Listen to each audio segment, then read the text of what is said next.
All right, guys. I've had a very colorful day today. Very traumatic day so far. It hasn't been the best day I've had recently. This morning I was listening to music, had my beats on, so I couldn't hear anything except for the music. I'm smoking a cigarette outside, drinking coffee. And my wife just runs up to me and she starts shaking me. It startled me. I was like, prison PTSD kicked in. And she's like, Nicos choking. And I was like, what? And I ran upstairs and he was choking. He was turning color. And, I'd taken a class before, so I'm certified for the Heimlich and CPR. And I gave him the Heimlich, which is different on a toddler. You have to be pretty gentle. And I did it, and he started throwing up. He was still choking and still coughing, and we didn't know what had happened.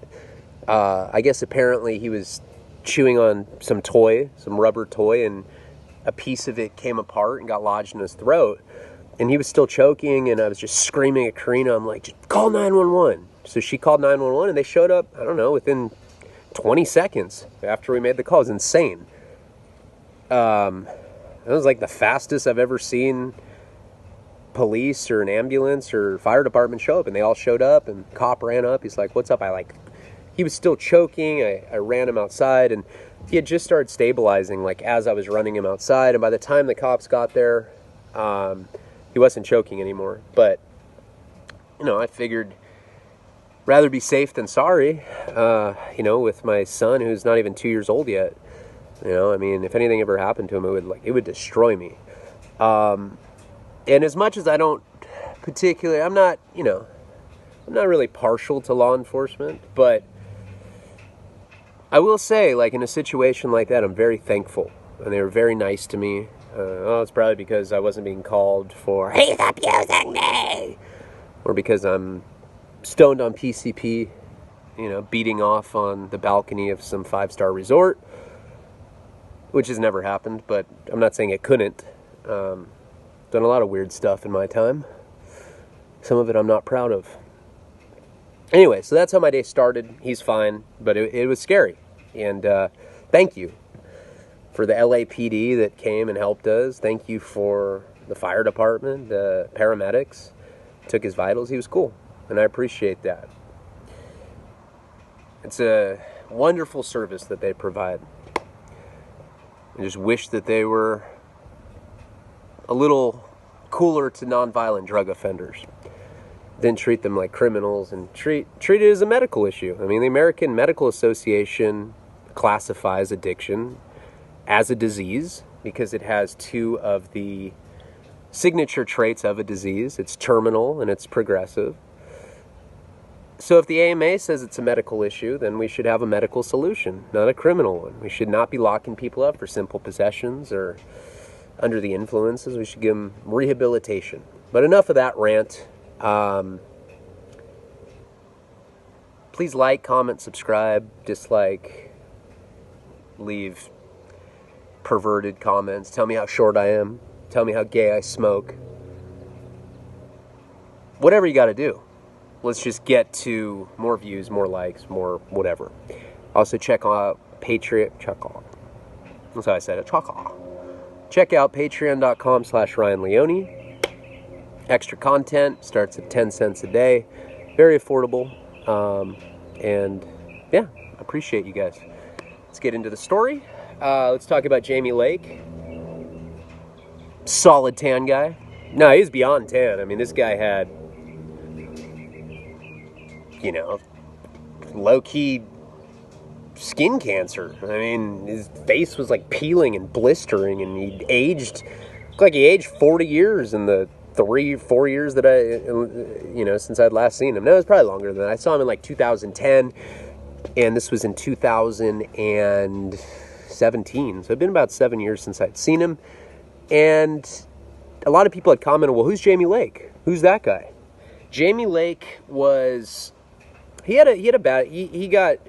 the short end of the stick, and he got screwed over by the feds, which I think is pretty common. What his deal was is he was a big-time meth dealer in Washington State. He had a kid, got out of the game, turned his life around, opened a construction company, got his general contractor license, And with drug crimes, they have 7 years is the statute of limitations to indict you. For murder, anything that's considered a capital offense, where you can get the death penalty federally, there is no statute of limitations. If you kill somebody today, 35 years from now, DNA links you to that murder, they can indict you then. With drug crimes, with money laundering, with anything really that's not murder related, they have 7 years. So what had happened is he got out of the game. A couple years later, feds kicked his door down. Someone had gotten caught. They dropped his name, saying he was a kingpin, even though he was way out of the game at that point. And he got convicted. Indicted and convicted. 15 years in federal prison for being a meth kingpin, allegedly. On ghost dope. They didn't even recover any tangible drug evidence. Very common. Just very few people know about this if you haven't been through the federal system. And it's ludicrous. Now, I met him in 2009, 2010 when I was at Victorville. He came in, he had a lot of money. We would smoke cigarettes together. We would drink together. Eventually got into heroin. And you see this happen a lot in prison, whether it be federal or state or jail, whatever. Someone's money's right. Someone's sending them whatever they want. Consistent like clockwork. Money, money, money. Someone like Jamie could pick up the phone and be like, hey, I need you to send $1,000 here, and they would do it. Whatever he had asked for. And then one day that well dries up and their money's no longer good. And they're in a bad situation. And what had happened is he ran up a debt with a Southsider for heroin. And he came up to me one day and he's like, hey man, I'm in pretty deep. It's $400. I think it was $400. I want to say it was $400. Something like that. And he said, this Southsider's getting really mad. I'm scared he's going to take it to the yard rep. Can you go and can you vouch for me? Since I was friends with the guy. I wouldn't exactly say we were friends. We didn't go on camping trips together or anything. We didn't, go on fishing expeditions. But he was my drug dealer. He was one of my drug dealers. And I had good credit with him because, I would get really deep with this person and then I would always pay it off. So, Jamie essentially asked me to go vouch for him, saying, hey, don't trip, don't bring it to our people. He's not going anywhere. I'm jumping in the middle. I'm vouching for, I'm co-signing on it. And that was something that I made the same mistake with when I was in Wisconsin, when I got in trouble with the Vice Lords over that little strange mini-me looking guy named Link. Something you should never do in prison or in the free world for that matter. Don't go co-sign for somebody. Let them get beat up, whatever. It's not your problem. But me being such a good guy, I decided to jump in the middle of it. And him and I would always have the same humor, whether it was gay humor or we'd always talk we'd always joke about snitching and checking in and PC, all right, dude, fuck it. I lost at thumb wrestling. I'm checking in, dude, later. We'd always joke like that. That particular night after I'd vouched for him at Victorville many moons ago, we were walking to the metal detector. You got to walk from the yard and then you go through a series of metal detectors. And there's one metal detector before the housing units. Now, he lived in A lower, A upper, I think, and I lived in C lower at the time. So he had to go, all the way over to this unit. I had to go to this unit. Right when we go through the metal detector is where we branch off, and I go to my housing unit. He goes to his. He said, all right, man. I'm not going to see you again. And I said, why not? He's like, because I'm checking in. Can't take it later. And for some reason, I just knew that he was serious. I don't know. And I said, don't check in, dude. Not when I just co-signed for that money. Next morning at breakfast, someone said, you hear about Jamie Lake? He checked in. And I got stuck with that bill, and I had to pay it. Then I got transferred when I was going to Wisconsin, and I ended up running into him again. And I was trying to put him on blast and tell people he was a check-in. We end up getting housed in the same unit at the Oklahoma Transit Center. And right when we get there, I'm like, we need to go in a cell. Fine. Now, he's bigger than me, but, I had anger on my side, and I wanted to get my money. And at that point, as we've talked about many, many times, the ego thing was already becoming an issue.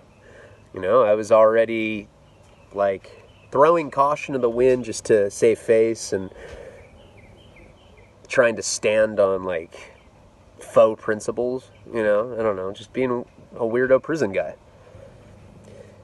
And so when we got to that place, let's go in a cell. And right when we get, he's like, yeah, let's go. Whoa, we're going to get down. Yeah, we're going to scrap. Oh my God, we're going to go heads up. We're going to go toe to toe, bro. We get in the cell. As soon as the door closes, he's like, look, man, I'll pay you. I'll give you twice what I owe you. I think it was $400. I'll give you $800, if I remember correctly. Something like that. And I didn't even know you could get money like that. And he's like, yeah, there's counselors here just like at any prison, and in the morning I'll release it off my books and I'll give you double. All right, cool. Next morning I wake up, he was gone. Now I don't know if they transferred him to another joint or if he checked in again on me. But I got burned a second time by him. So now, all these years later, I've already gotten out. I got out in 2013. I violated in 2016, and I went back in 2017 for 90 days. Little 90-day, something I should have done at MDCLA or in a county jail, but they wanted to send me to a prison, Lompoc, USP Lompoc, which is now a medium security federal prison, but it's kind of run like a pen, I'd say, because there's still a lot of people from the original USP Lompoc days there. So a lot of those old politics still exist. And, it's kind of a serious atmosphere, whatever. I get there. I refuse to sell up with the paisa, as we talked about. Don't trip. Your shotcaller will come talk to you after count. And they'll figure out a place. I see this guy come up the stairs. He looked old and weathered. He looked homeless. And he's like, he looks at me. He's like, yeah, call me Lake. I'm like, Jamie? He's like, yeah, Jamie Lake. I'm like, and he looked horrible. He looked like, how alcoholics get like that red nose and it's like cracking and, I don't even know. I don't even know how to describe it, but you know what I'm talking about. It's like blotches, red sun damage everywhere, leathery skin. He looked different. Like I said, he aged like 30 years in 7 years. I'm like, you don't remember me? He's like, you look familiar. I'm like, it's Ryan Leone. You fucking checked in after I vouched for you at Victorville. You don't remember me, you piece of shit? He's like, we need to go in a cell. I say, yeah, we do. You fucking scumbag. I'm already mad. I've been traveling all day. I'm just in a bad mood. And so we go in this cell, the one with the paisa. And he's just like, you need me to leave? I said, yeah, I got to take care of this. So he leaves. Now him and I are standing, squaring off again. Now, this time I'm not going to let him fuck me over. And he's like, dude, it was a long time ago. I said, that doesn't matter. I paid that money, you piece of shit. You did it to me twice. Now you're the shot caller?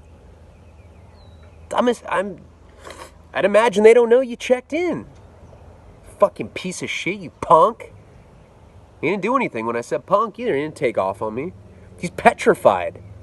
He's petrified that no matter what he loses in this situation, we fight and I win, he gets beat up, and then I put his ass out there, he's going to get smashed again, probably stabbed. If he beats me up, I'm going to put him out there. He doesn't know what to do, and I can tell. And he's like, dude, please, I have it good here. They're just about to transfer me to the low. He's going to get, that's where Jared Fogle, the Subway guy was. dude, pretty soon I get to go hang out with chomos. Don't fuck that up for me, man. I'm like, you already talked your way out of this last time we were in this situation. And he's like, yeah, but Tylenol 3 comes out. He's like, I'm not going to do that this time, dude. I'm trying to transfer. Come on, dude. I'm at the end of my term. Which is weird because he was doing 15. So on top of being a check-in, you're a snitch too? And I'm heated. I'm tired. I'm fatigued. I'm not letting it go. He's like, dude, look, man, like I have a radio. I'm like, a radio? The retail value of a yard floater radio, or floater means something that you didn't buy off the commissary, because you're not allowed to have electronics that don't have your register number, like, carved into it. But we figured out ways to get away. We can get a tattoo gun, out of a motor, and just, we get sandpaper and, get rid of the carving, and then we would put whatever number it was, because they'll take it if it's not on your property list with your register number on it. Now, they rarely do that, but if they want to be assholes, they'll do that to you, especially if you go to the hole or if you transfer. So a floater radio is generally pretty cheap. It's worth like $10. I'm like, that's what you have to offer me, Jamie? A $10 floater radio, dude? Fuck you, fucking bitch. I'm saying it loud enough where other people are walking by this. See, at Lompoc, you can't shut the doors manually. It's on one track. If they have to, they can open them individually. The cops can. But as an inmate, you don't have the discretion. It's not discretionary. You can't just like open and close the cell like you could at MDCLA or Victorville. So I'm like checking this dude. People are walking by, but prison etiquette is when you walk by a cell, you don't look. You're not supposed to look in. You look in, you just see two guys butt fucking. No, usually, there's people slamming drugs, people doing whatever. It's just disrespectful to look into a cell. That's like prison etiquette. But there's people walking by. And he's like, shh, dude, please, I'll give you a radio and I'll give you a morphine. Now, I got to admit, when he said the morphine, I was like, you have morphine? He's like, dude. And he like takes a morphine pill out of his pocket. Now, morphine's one of the only painkillers that the feds will give you. They used to give you Oxycontin 80s. Back in like 09, 10, we could get the Oxy 80s. And people would sell them for cheap, like $40. It was like cheaper sometimes in prison for the 80 than it was on the street. People are charging $80. Heard in Alaska, people pay $2 a milligram, $160 for an Oxy 80 at one point. Now they have Opanas, whatever. But morphine is the one opiate that they actually prescribe you in the federal system, in the Federal Bureau of Prisons, FBOP. And he has a morphine, and it's in toilet paper. And he's like, do you know how long it took me to get this morphine? And like, it's hard to get. If you have chronic pain issues, they'll give you morphine, but you have to go through an appellate process because they know there's a resale value for morphine. It's very hard to get, but it's the kind of thing, if you've been down for years, like you keep pushing paperwork, get an outside physician. I forget what his medical condition was. I think something like being a chronic bitch or something. I don't know, some medical term. But, he gives me the morphine. He just hands it to me. Now, I get the morphine and I put it in my hand, and I have one of those. This is one of the more rational decisions that I've made during my prison career, so to speak. I get the morphine and I look at it. It's a real morphine. And he's like, I get these twice a day. How long are you here? I'm like, I don't know. At this point, it was like maybe 68 days or 70 days or whatever it was. I don't even know how long I'd been in. It was like a week at Victorville in transit, and I think I was at MDCLA for like 10 days. I don't know. I have like 60 to 70 days left. Something like that. He's like, I'll give you 1 morphine every day until you leave. I said, nah, I want 2. I want every single store item that you have in your locker. And every single time you go to store, I want every item. I'm extorting him. And this is why. This is why I didn't just take off on the dude right there and then. In my head, I came up with this plan. I'm like, all right. Now, what's to say that he's not just going to go check in right there and then? But he's running the unit. He probably has it good at this place. And also the fact that he's running the unit, I'm thinking, could go bad for me. I don't have paperwork on him proving that he checked in at Victorville. I can't prove that. But he's in some position of power at this joint. So what if I try to put him out there? That's a big no-no in prison. You can't go around saying someone's a snitch or a child molester or they PC'd up, and like I said, there's not really PC, like the traditional protective custody that would be like in the state where there's SNY and GP. In the federal system, if you check in and go tell the cop you got to go, they'll put you in the hole for like sometimes a year because they don't like it when you do that. Because that generally means that you were doing some piece of shit like dope fiend stuff. And then they'll ship you somewhere and it's called a lateral transfer. They'll send you to another prison. And once you get to that other prison, that reputation follows you and it can put you in a very bad situation. But you have that jacket. You're a check-in and your whole career is over. You're no good anymore. And that's it. Now, there's a lot of people that have to check in over bad calls or like whatever.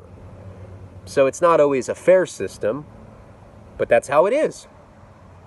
So I'm thinking that it could go bad for me and I should try to get what I can out of him. And I also wasn't trying to go to the hole for the rest of the time that I was in there. My marriage was on thin ice at the time. There was a number of reasons where I thought that it would be more advantageous to me at that moment if I extorted him rather than beat him up. And I always could try to put him out there at some point, I didn't know if I knew other people at this prison. I hadn't even gone to the yard yet. I had no idea what was going on at this place. So I just decided to play it smart because I didn't have paperwork. And so if you don't have paperwork on someone and you try to put him out there, say, hey, that guy's a rat. Well, if you can't prove it, it goes back on you. You're the one that gets stabbed. You're the one that gets smashed off the yard, jumped by a bunch of people. So it's kind of a delicate situation. So he's like, are we cool? He sticks his hand out to shake my hand. I said, I'm not shaking your hand. I'm extorting you because you're a bitch. You got an issue with it, we can take care of it right now. And that's it. And he's just looking at me like, he's sad dogging me as I mad dog him. Like, well, I don't feel sorry for you. You didn't have to put me in the middle of that. We were friends, dude. You screwed me over. Like, more than once. I had to pay that money. You could have gotten me killed. You could have gotten me beat up. I wouldn't shake his hand. I go with him to his cell, and he lived on the 3rd tier. Now, on the 3rd tier at Lompoc, it's generally reserved for high power people, lifers, and it's all single cells on the 3rd tier. It's like the presidential suites of cells at this place. It's something that they give to people that have been there for a long time or in any position of power. Most of the lifers are up there. All lifers are up there on the 3rd tier. And I go up there, and he doesn't even have that much store. It was like the sorriest, extortion scheme in history of extorting somebody. He gives me like 1 bag of nacho chips and like 3 shrimp top ramen, the most unpopular flavor ever. Top ramen's like 25 cents. Nacho chips are like $1.50. We're like talking about a little under $3 in overall extortion at that moment. But he also gave me a radio, he gave me sweats, and I had the morphine. Which the morphine, I mean, it's kind of what made me even consider just extorting him over beating him up in the first place. And after he gives me the radio, all that stuff, the little nacho chips and the shrimp top ramen, he's like, yeah, let's get you situated. Let's get you in a different cell. I can move you in with this other guy. He's another white dude. He's whatever. He's from 805. He's from Ventura. 805 is also Santa Barbara. You can go live with this guy. He's like trying to be cool to me. He's like, yeah, I got a cigarette too. We can smoke at Yard tonight. I'll introduce you to people. And I'm like, Jamie, these people don't know you checked in at Victorville? Now you're the shotcaller of this unit? He's like, well, yeah. Yeah, bro. I mean, I didn't even check in. You just came and grabbed me. It was, shut the fuck up, dude. Shut up. Just stop. Stop. And he's going around introducing me to people, and I'm just kind of like, whatever, and I'm asking him, I'm like, hey, is there a binky here? Binky is a makeshift syringe. And he ended up introducing me to a guy that had a binky, another white guy. And we went into a cell. We made a candle. He made a wick. You can make a wick they make it out of soap, and then they use floor wax to make and they make twine, and they make an actual candle. They make fire with battery, and catch it with a toilet paper flower thing. That's what catches the flame. And then you light the candle, and you cook the morphine. You crush it into powder. You put it on the can.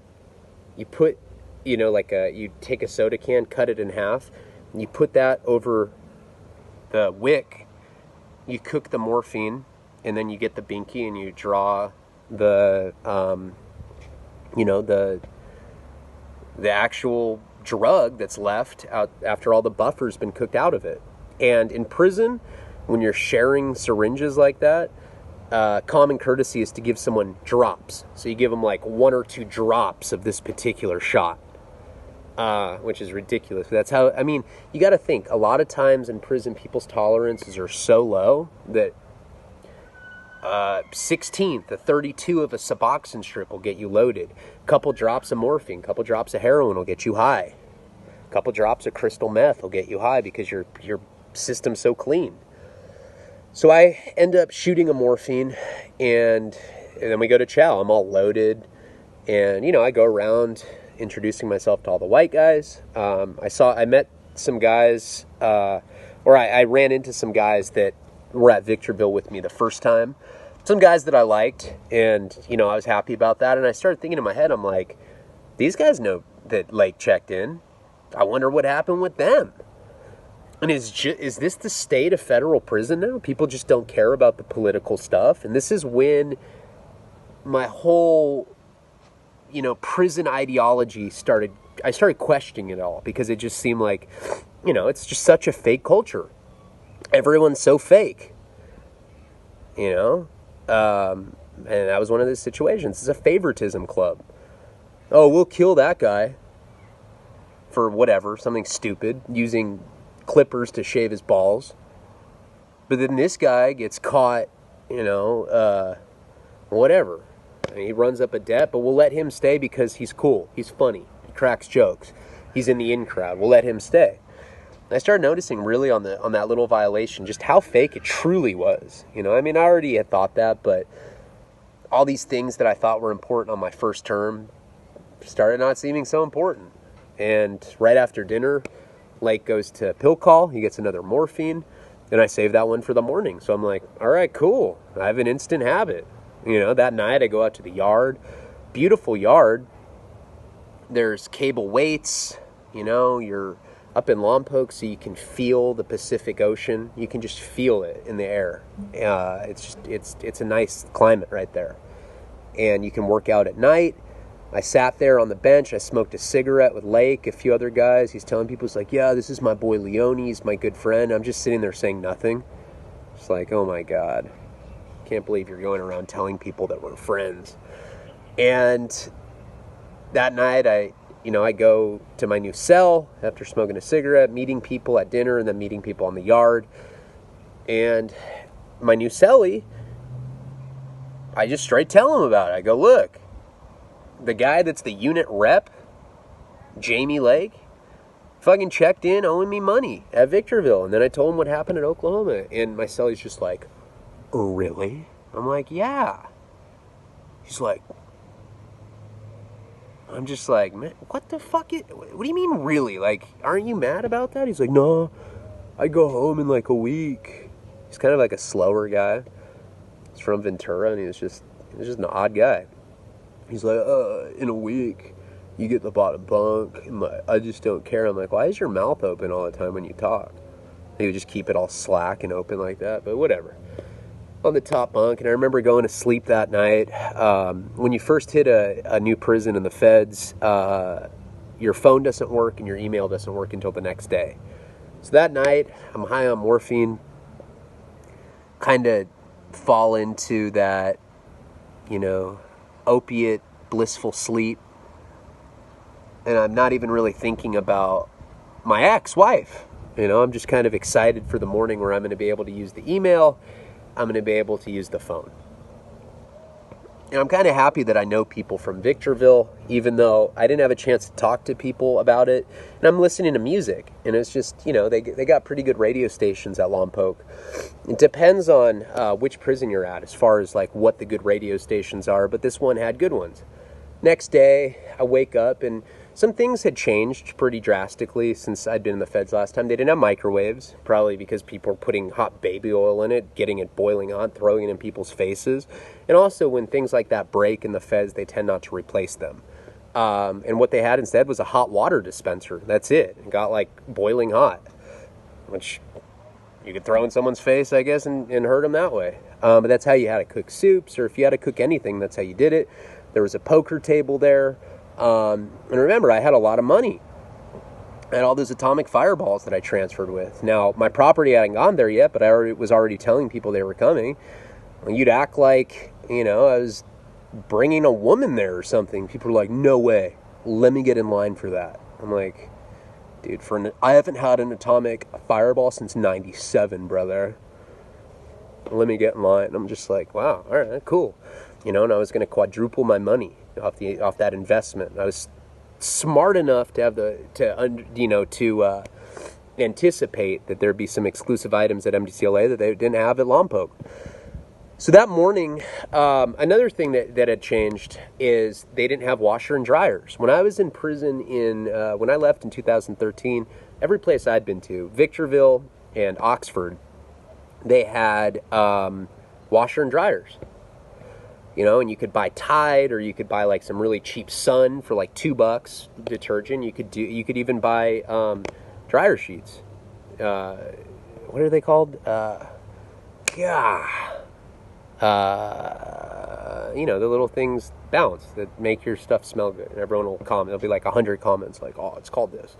But you could do your own clothes. At Lompoc, it wasn't like that. I don't know if it had changed, but you had to bring your laundry bag to like a place where inmates did your laundry every day. And that's how you got it. And then they'd return it to you at the end of the day. So you wake up, you bring your laundry there, and then you go to chow. And, it's segregated. All the whites sit at one area, Southsiders, Paisas, and blacks at another. And it was predominantly, there were more Paisas and Southsiders than there were black or white, that's for sure. There was still like a nice solid group of white guys there. And, so I'm just getting to know everyone. And that morning I'm trying to get back into like a workout car, find some like-minded people to work out with, and, try to figure out where all the drugs are at. Now that I'm getting morphine twice a day. Lake wasn't even taking them. That was just his little hustle. And I guess he was in such debt over tobacco, sounds like him, that he was just selling his morphine every day to get money to pay for his tobacco habit. I'd way rather have morphine. I don't know. I guess when you're doing only 2 a day, you get a tolerance, and you don't even feel it anymore. So already I was going in and I had a pretty good situation there. And I'd brought a kite from the Southsiders from MDCLA up my ass. Forgot to mention that. Little Wizard of Oz scroll. And, you know, I brought it to the homies there. They were happy about it. So right off the bat, you know, I guess on that kite, saying I was a good dude, whatever. So they were happy with me. And I found out very quickly that there was a lot of Suboxone there. That was like the new thing. And there was a lot of K2 spice. That's what everyone was doing. People spray it on letters and can send it in. And people are smoking little pieces of paper. You know, it's like synthetic marijuana, which is like some weirdo. I mean, I on this last term, I was doing it quite a bit, and like it would spook you out. I'd like take a hit and hide under my bunk. People get strung out on you. It only lasts for like 10 to 15 minutes, or 5 to 15 minutes. It's very short acting. People smoke this weird synthetic marijuana all day that people are sending in through the mail. And one ID card that's this big is worth $500. So think about how many ID cards you can fit on a single letter. People put it in on denatured alcohol because that sticks to paper. And they mix, you know, like a spice extract, liquid extract. They put it in a hobbycraft gun, like an airbrush gun, and spray a letter. Hang it up on you know, clothes hangers, just like on a line. It's like, sometimes they'll put it on cardstock, just like you'd make a happy card with meth, whatever. And they send it in. Everyone's smoking that or doing Suboxone. Suboxone's coming in through Visit, also coming through the mail at that time. So everyone there's on Suboxone or spice, and that place was cracking. You know, you go out to the yard and it's just like a big marketplace. You're seeing transactions everywhere. It's just like Victorville. Oxford wasn't like that. Drug culture there was like on the low. But here it was wide open. Everybody, you see a lot of there's a lot of money at Lompoc. A lot of powerful people there. That's right. I'm about to meet Big Meech. You know, he was there at that time. Early January, February 2017, Big Meech was at Lompoc, and you know, and I met him, talked to him quite a bit there.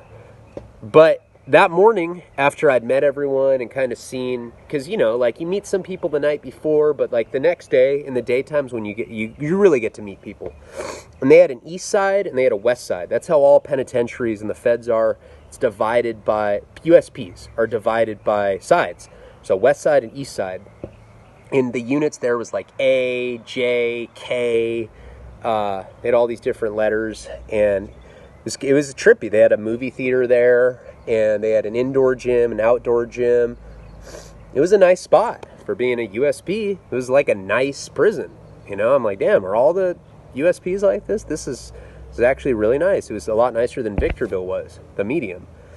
So that day, I get called in to the counselor's office, because generally when you get to a new spot, that's what happens. You know, the counselor calls you in, you know, tells you what's going on, like what your release date is, especially if you're short to the door like I was, just on a small violation. Counselor calls me in. It's like some older black guy. And, you know, he's explaining to me that the counselor at MDCLA, the case manager, had put me in for halfway house time. I was like, what?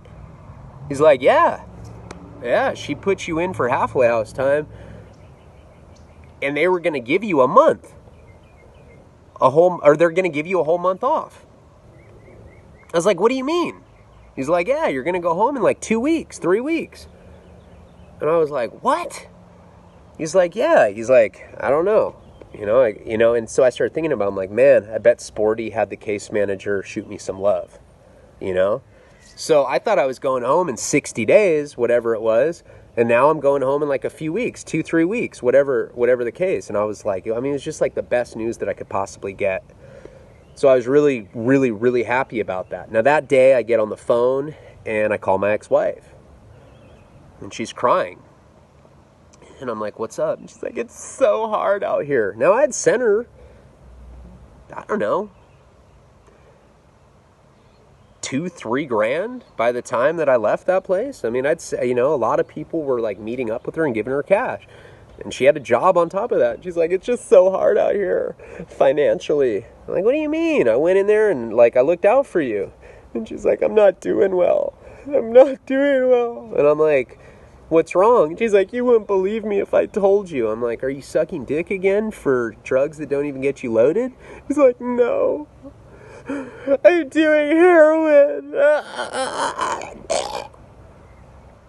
What do you mean you're doing heroin? You give me shit? Are you serious? You're doing heroin? Well, who are you getting it from? She's like, it doesn't matter. I'm like, Jesus Christ, man. Now, at most prisons, it takes a while for, to get your property. It takes like a week or two. It comes into R&D, and then they call you down, you get your property. In state prison, property goes with you on the bus. You get it that day. In the feds, it doesn't work like that. It can take sometimes a month to get your property, which is a real drag when you hit a new spot. You don't have all the things that you should be transferring with hygiene, whatever. But they had given me a kitty. Lake gives me a kitty from these other white guys, solid as he is. And so I asked my ex-wife, I said, hey, you think you can send me some money? And she's like, really? You're going to ask me for money now? It's like, I just risked 5 years and I sent you like $3,000. Yeah, can you put some money on my books? I don't have any property. And she's like, fine, Ryan. It's always just about you. You're such a selfish convict, junkie, drug addict. Yeah. She went from like crying, where I almost felt sorry for her, to just mega fucking cunt again. And so I get off the phone with her, and you can check the computer. You can see how much money's on there. I think I had talked to her, I don't know. It was some time in the day. Now, later that night, I checked my account because she told me she was going to send me money. And you know how much she sent me? You know how much money she sent me? I sent her about $3,000. Right? I made it happen. I risked 5 years in prison to get her about $3,000. The people went out of their way to bring her cash. She sent me $10. It had her last name, or I guess my last name. It showed that she had sent it. She sent me $10. I couldn't believe it. That was such a slap in the face to me. I'm like, are you kidding me? Now, the next day, I go to chow. But now I'm starting to work out. I'd met this guy, and I met a dude. We really hit it off. We started working out together. So, I was starting to form my little schedule there. I'm slamming morphine. Life is good. And the next day, I go to chow, and my name's on the door of the counselor's office. And I'm all excited. I go in there. I'm all smiles. I'm all happy because I'm getting this unexpected halfway house time. He's like, hey, man, sit down. I'm like, what's up? He's like, hey, he didn't talk. He's a black guy. He's like, hey, in all the years that I worked here, I ain't never seen this shit happen. I was like, seen what happen? He's like, do you know who so-and-so is? He says my mother-in-law, my ex-wife's mother's name. I was like, I've met her once. He's like, whoa, that bitch don't like you. I was like, what do you mean? And he goes to tell, he reads the email that she had written him. And she had written him, because I told my ex-wife that I was coming home early. I said, I was like, hey, good news, I'm coming home in a couple weeks. It's not going to be as bad. Don't trip. And she's like, what do you mean? I'm like, yeah, they're giving me halfway house time. She's like, what do you mean? I'm like, meaning I'm coming home early. She's like, oh. So I guess what she had done is called her mom and been like, oh my God, he's getting out earlier. He's going to abuse me again. So her mother found out who my counselor was, sent an email, and said that I abused not only my ex-wife, but her son as well. That they were petrified of me. And that if they let me out early, that it was going to be a liability and they were going to be liable for anything that happened to them. And my counselor's like, hey, oh man, I never, in my 30 years of working here, I ain't never seen shit like this. Hate to tell you, Mr. Leone, but it's Leone. Hate to tell you this, Mr. Leone, but we can't give you the halfway house time now. I'm like, are you serious?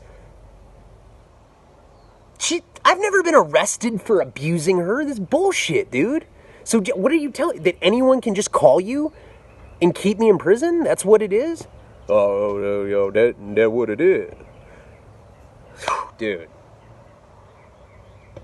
I can't even, I'm sick. I am sick to my stomach. And I call her.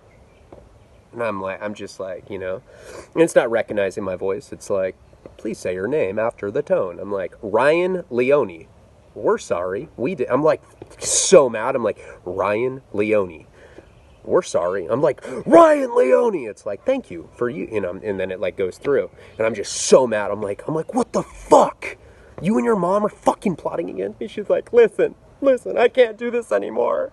We need to take a break. And I'm like, what does a break mean? What do you mean by that? She's like, we just need a break. I can't be with you. You are such a drug addict. I was like, what does a break mean? She's like, we'll be separated. I'm like, does that mean we can fuck other people? She said, yes. I was like, well, that's fucking convenient. I'm in prison. It's not like I can have some fucking sex life I can be proud of in here. You get to go out there and fuck a bunch of hot tan dudes. That's bullshit. Goodbye. She hangs up on me. She got me like an extra month in prison because her mom wrote an email saying how dangerous I was to the community. And now she's telling me that we need a break. She's leaving me to go fuck other people. And this is why I'm so mad at that family. It's like they play the victim and they wonder why I'm mad. And it gets worse and worse and worse. And worse. And then it gets worse than that after it's been worse 5 times over. And we will get into that in the next installment of my second time in federal prison. Please like, comment, subscribe, dislike, leave bad comments. It doesn't matter. Check out patreon.com/Ryan Leone. Love and light. Palabra.